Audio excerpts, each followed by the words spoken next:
यहाँ आपको अपडेट करेंगे। सीनियर सहाफी समी इब्राहिम का नाम ईसीएल से ना निकालने पर इस्लामाबाद हाई कोर्ट ने सेक्रेटरी दाखिला के काबिल जमानत वारंट गिरफ्तारी जारी कर दिए हैं। मजीद जानते हैं डॉन न्यूज के नुमाइंदे उमर बर्नी से। जी उमर, अपडेट कीजिएगा।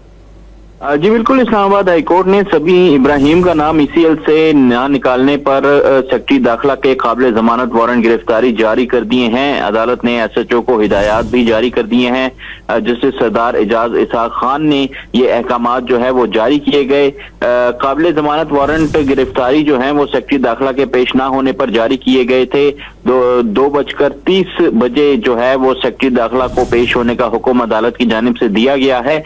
अदालती हुक्म के बावजूद समी इब्राहिम का नाम ईसीएल से नहीं निकाला था। सहाफी समी इब्राहिम ने ईसीएल से नाम निकालने की दरख्वास्त अदालत में दायर की थी, जिस पर अदालत की जानिब से हुक्म भी दिया गया था। लेकिन जो सेक्रेटरी दाखिला हैं उनकी जानिब से उनका नाम ईसीएल से नहीं निकाला गया, जिस पर आज उनको तलब किया गया था। लेकिन वो 11 बजे तक अदालत में पेश नहीं हुए, जिसके बाद ये वारंट गिरफ्तारी जो है वो जारी किए गए हैं। सरकारी वकील की जानिब से बताया गया है कि डीजी पासपोर्ट रस्ते में है, कुछ देर बाद अदालत में पहुंच जाएंगे, जिस पर अदालत की जानिब से कहा गया कि डीजी पासपोर्ट अदालत में आकर क्या कहेंगे, वो तो यही कहेंगे कि उन्हें वजारत दाखिला ने कहा था।